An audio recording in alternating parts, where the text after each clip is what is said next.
nggak boleh. Jadi sekali sudah bilang Allah jangan ditanya lagi. Pak, tabungannya di bank mana, nggak boleh. Bahayanya sekali jawab mandiri terus mati, berarti akhir kalimatnya itu ya mandiri. Makanya harus akhir. Jangan nanti statusnya itu mangkana akhiru kalami, memang akhir dari yang dikatakan itu kata Allah. Nah sebetulnya teks hadis itu la ilaha illallah. Ini pinternya Kiai Jawa. Lagi-lagi kembali ke kultur. Kiai Jawa itu kiai yang bisa modifikasi kultur. Sebetulnya kalimat hadis itu yang masyhur, itu yang populer itu la ilaha illallah. Tapi Kiai Jawa itu, dan itu ngikuti kitab-kitab Arab juga, kitab-kitab. La ilaha illallah itu resikonya tinggi karena di situ kan tiada Tuhan yang berhak disembah kecuali Allah. Ada kata la ilaha ini. Nah takutnya pas la ilaha sudah mati.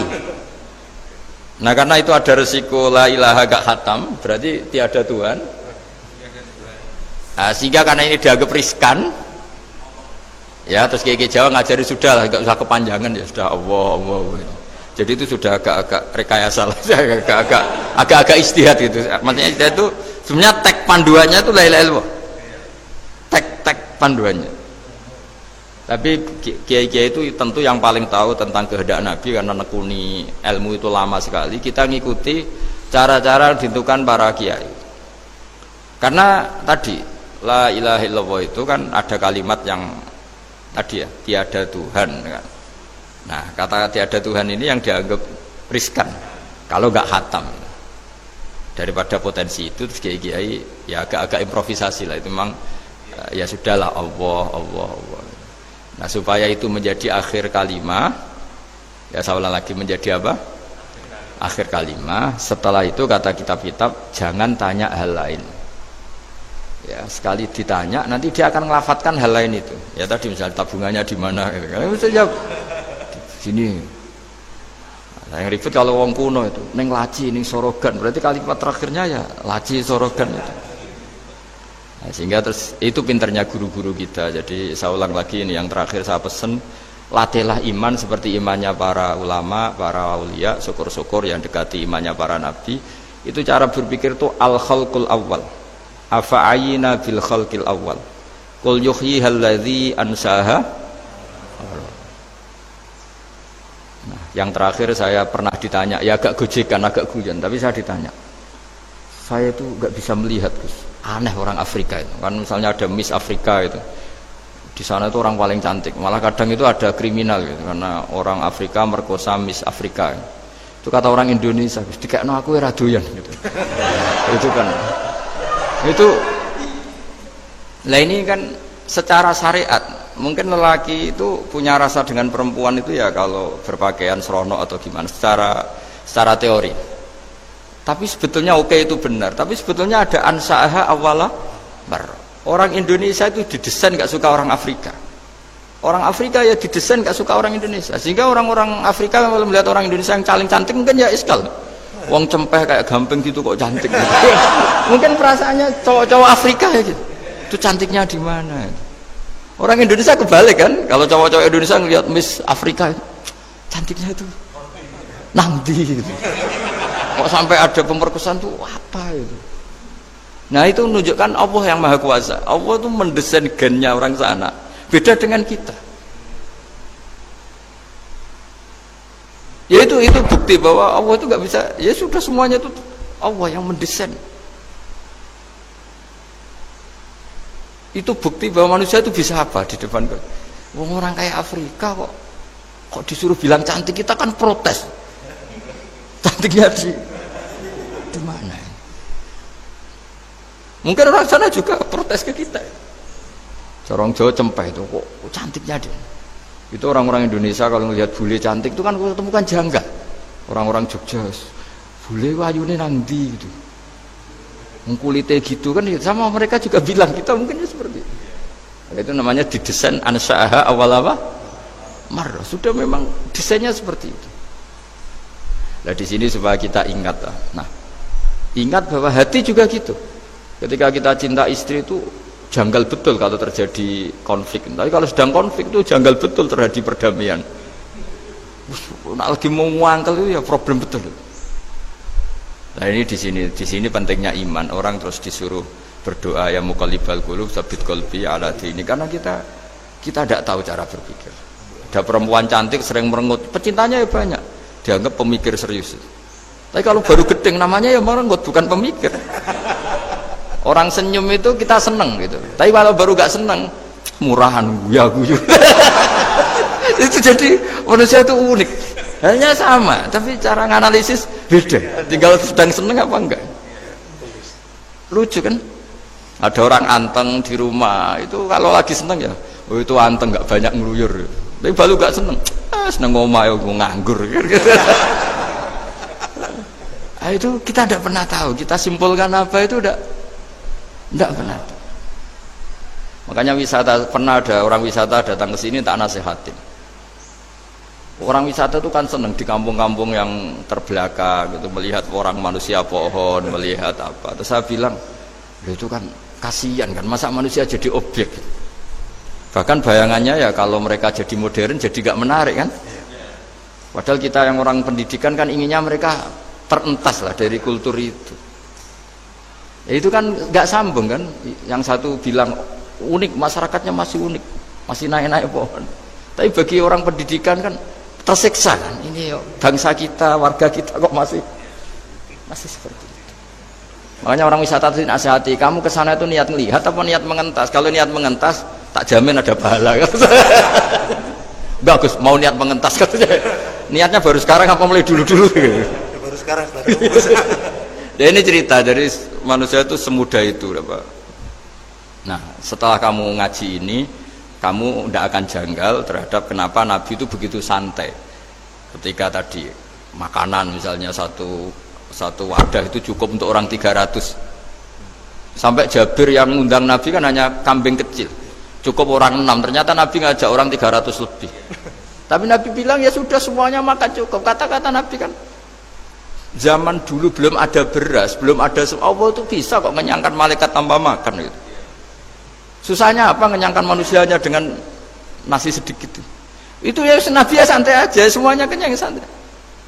Ya ini itu iman-iman yang sudah benar-benar awal amarah, sudah Allah tidak harus terdikte oleh nasi. Kalau nasi sedikit harus cukup orang sedikit, kalau banyak harus orang banyak. Allah tidak perlu kena aturan itu semua, tidak perlu. Misalnya ini Tuhan kata kok kamu atur itu gimana, tidak bisa. Ya Pak Bakarangkahnya ngaji ini insya Allah Anda setelah baca mukjizat keramat itu tidak ya, saya kira demikian. Assalamualaikum warahmatullahi wabarakatuh. Waalaikumsalam warahmatullahi wabarakatuh. Terima kasih sekali Gus Baha atas tausiahnya. Terinfo dari panitia ada ratusan pertanyaan Gus. Tapi ya sudah ditulis panitia 2 pertanyaan ya Gus. Wah banyak betul. 2 Gus. Baik, saya bacakan langsung 2 atau satu Gus? Langsung 2 aja. Baik, pertanyaan pertama dari Pak Andi, perwakilan dari Blora Gus. Perkembangan sekarang ini banyak penyeramah yang muncul, namun terkadang terjadi perbedaan pendapat di antara mereka, sehingga umat yang baru belajar agama seperti kaum milenial menjadi bingung harus mengikuti pendapat ulama yang mana. Bagaimana menyikapi hal tersebut Gus? Pertanyaan pertama. Pertanyaan kedua dari area Solo Gus, dari Ahmadi Nugroho. Bagaimana cara kita berbakti kepada orang tua yang sudah meninggal, di mana semasa hidup orang tua kita pernah meninggalkan sholat? Pernah meninggalkan orang gampang. Kalau sering itu. Pertanyaannya, apa yang harus dan sebaiknya kita lakukan sebagai anak Gus? Enggak Gus. Yang ngaji di sini itu banyak ya, mulai yang nekuni bisnis apa saja lah, termasuk yang di Grab ya, termasuk Pak Polisi kadang yang ngaji terus ya nggak apa-apa. Dan semua saya itu termasuk kiai yang nggak pati suka ada pertanyaan, bukan karena apa ya, makanya tak batasi 2. Karena pertanyaan itu biasanya itu dipikir dari rumah, terus tema yang pokok itu gak pati durungokno, sementing kok iso takok. Sehingga itu ya, ini nama-nama yang jada tanya, caranya pendapat jodoh kan ribet nanti itu. Makanya ya, tapi ya seneng saya, ada pertanyaan ya seneng. Cuma kenapa saya tidak membuka terbuka, karena tema kita kan kiai ya, kiai itu kayak dokter, tahu misalnya saya tadi tema itu supaya orang itu tauhidnya kokoh, dengan karena zaman akhir itu yang paling mengkhawatirkan itu apa? Tauhid gitu. Tapi kalau tanya ini diberi hak, itu orang kan sudah punya pikiran sendiri mau ditanyakan, padahal itu subjektivitas dia. Sehingga tanya ya sudah sekadar. Tapi ya nggak apa-apa, tetap saya senang, cuma nggak boleh banyak-banyak. 2 itu sudah kebanyakan. Yang kedua tak jawab serius. Ketika kita punya orang tua yang punya hutang, itu yang dibahas Nabi itu hutang dulu. Itu karena hak adami. Hak adami itu tuntutan. Jadi kalau dalam kitab fikih itu ada istilah haqqullah mabniun alal musamahah wa haqqul adami mabniun alal musyahah. Jadi kalau hak Allah itu Allah lebih rileks. Karena Allah itu tidak butuh disembah, tidak butuh dipuja-puja. Allah sudah terlalu besar. Al-Qayyum sudah besar sendiri, sehingga Allah itu mudah ngabaikan haknya, itu mudah. Tapi kalau hak adami, bawaan manusia itu kalau hartanya dibawa orang itu ingat terus, sehingga harus diselesaikan. Maka Nabi kalau mau mensolatkan jenazah tanya punya utang enggak. Tapi kalau orang itu misalnya apa ya, enggak sholat atau apa, itu Nabi masih ringan. Yang ditanyakan imannya. Bukan berarti kita nyepelekan sholat, enggak. Tapi memang agama ini yang diprioritaskan itu hak adami. Sholat itu super penting, bukan penting lagi super penting. Makanya pertanyaan tadi tak teruskan dulu. Anak cucunya itu prioritas itu mikir utang dulu. Karena ini yang hak adami gitu. Ya. Nah, setelah utang itu selesai, baru dipikirkan menurut sebagian ulama, anak ini boleh mengqodoi sholat yang ditinggalkan orang tuanya. Atau dikafaroi, misalnya per sholat nilainya sekian terus dibayarkan ke fakir miskin. Nah, tapi pertanyaan seperti ini sepertinya mengganggu itu begini, takutnya jadi masif. Jadi masif itu gini, berhubung ada solusinya. Ini yang tanya orang mana tadi itu? Solo, ini orang Solo ini harus dikasih tahu. Berhubung ada solusinya, jangan-jangan kita yang kaya. Misalnya Pak Yusuf atau Bu Sulis kaya, tuh nak punya tabungan, nak saya tidak usah sholat ya, nanti gampang. Karena per sholatnya kan nilainya hanya sekian gitu. Umur saya kan paling tinggal berapa, itu cukup lah apa? Iya cukup untuk mengganti, itu kan ribet. Makanya solusi itu ya kadang tidak baik. Karena nanti dipakai saya naik dewi. Makanya dulu itu terkenal ada guyonan, seorang kiai ditanya, ini guyonan nyata. Pak Kiai, katanya Kiai itu orang suci, tapi kadang-kadang kok maksiat juga. Si Kiai ini jawabnya ngawur sekali. Justru yang boleh maksiat tuh Kiai, kamu nggak boleh. Terus kenapa Pak Kiai? Dia tahu caranya tobat, kamu nggak tahu. Kacau kan? Jadi yang melanggar hukum itu kan yang pakar hukum, tahu itu, tahu ilmunya, cara melanggar tapi nggak bisa dipidanakan. Punya penghapusnya Gus ya? Punya penghapusnya, itu kan ribet. Artinya gini ya, yang orang Solo tadi, kalau kadung terjadi orang tua kita tidak sholat, saya ulang, kalau kadung terjadi orang tua kita tidak sholat atau pernah meninggalkan sholat, kita sebagai kiai itu punya cara supaya yang untung tuh fakir miskin. Misalnya kita fatwa dikasih fidyah atau fida atau apa, tapi ini bukan cara yang jadi solusi, karena takutnya nanti jadi gerakan masif tadi, gerakan tidak usah sholat diganti, ya itu kan ceribet jadi. Tapi kalau sampai ingin berbuat baik sama orang tua yang nggak pernah sholat, saran saya satu, hak adaminya selesaikan dulu, karena memang dalam syariat Islam nomor satu itu hak. Masyhur itu kan ketika ada jenazah, Nabi itu gak tanya orang itu sholat gak, dan tanya kan punya utang gak gitu. Sehingga kalau di kampung-kampung di mana-mana kalau ngelepas jenazah kan, kalau ada hak adami diambil alih keluarga supaya mayit ini ketemu Allah tanpa ada hak adami kan gitu. Semuanya kan ya kan yang diselesaikan kan hak adami dulu, utang piutang itu tadi. Ya gitu ya, jadi tidak semua solusi itu baik, karena takutnya tadi loh apa? Jadi gerakan tadi. Makanya kita jadi kiai sering bingung gitu, karena mau nggak fatwa itu ada yang tanya, mau fatwa takutnya tadi. Misalnya kita kan paling umurnya tinggal berapa, dihitung saja per sholat, terus bilang ke anaknya, nak saya tidak usah sholat, nanti ini aja bayarkan. Kan jadi ribet.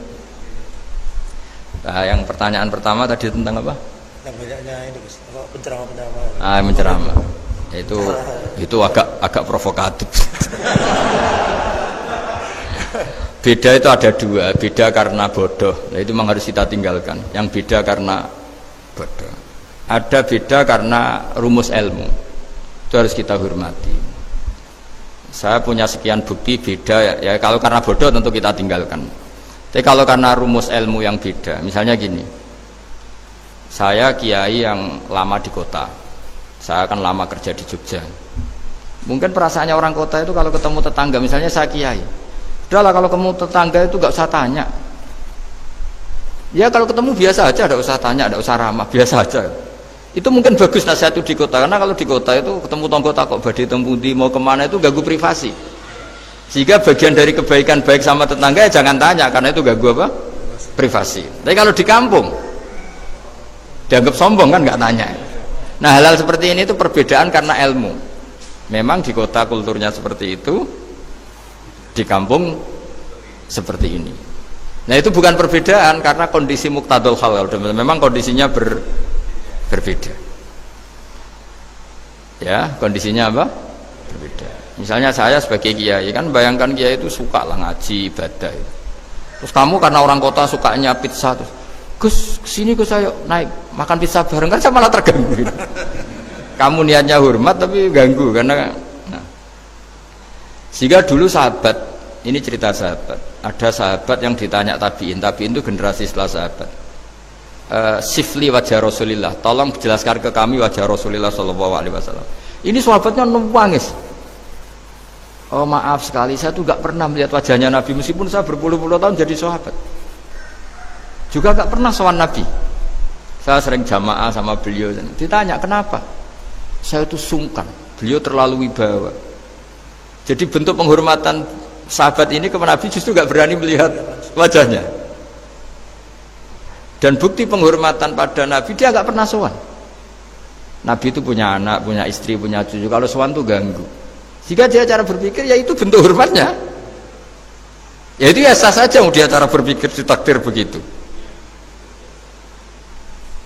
Tapi ada beberapa sahabat yang justru saking cintanya sering melihat wajah Nabi, sering sowan Nabi. Itu haknya dia cara berpikir begitu. Nah kira-kira seperti itu. Jadi perbedaan itu ada dua. Ada yang karena bodoh, itu tidak kita ikuti. Tapi ada perbedaan karena pengetahuan. Ya kalau karena pengetahuan harus kita ikuti, karena memang itu, ya itu kan urusan sudut pandang. Dulu ketika Mekah dikuasai Sayyidina Umar, setelah Fathu Mekah dan Umar sudah kuat betul, itu banyak sahabat yang dulunya orang Mekah itu sama Umar disuratin, cobalah kembali ke Mekah. Di Mekah itu kamu sholat di Masjid Haram sebagaimana 1000 sholat. Sekarang Mekah aman milik kamu, silahkan kembali ke Mekah. Tapi jawabnya sahabat itu nggak mau. Paling di Mekah hanya dapat pahala 1000 sholat. Tapi kalau mengislamkan orang di daerah-daerah pedalaman itu dakbul ambiya. Ciri khas Nabi itu yang membenarkan orang itu, bukan di satu tempat. Terus sampai nambahi surat ini, wa alam anal ardo lam tuqaddis ahad, dan bumi itu tidak bisa loh mensucikan orang. Abu Lahab itu orang Mekah, Abu Jahal orang Mekah, tapi tetap begitu. Akhirnya jenis ini berpikir, ya sudah agak di Mekah nggak apa-apa. Andai kan Mekah itu bisa mensucikan orang, nggak ada Abu Jahal, nggak ada Abu Lahab. Akhirnya para sahabat nggak kembali ke Mekah, tapi berkelana ke Syria, ke Sam, akhirnya ada Islam di mana-mana. Tapi ada juga yang Mekah itu kota suci, harus diisi orang-orang suci supaya yang brengsek-brengsek nggak di sana. Ya sudah, cara berpikir begitu. Nah ini cerita ya. Jadi sudah, kalau perbedaan karena ilmu, ya sudah memang karena ilmu. Nah itu nggak apa-apa. Nah kalau sampean tanya, lalu bedanya apa, Gus? Yang beda karena ilmu, karena ya lihat saja, kalau dia orang pinter bacanya banyak berarti bedanya karena ilmu. Tapi kalau nggak pinter kok berbeda, ya berarti karena tidak tahu. Ya kira-kira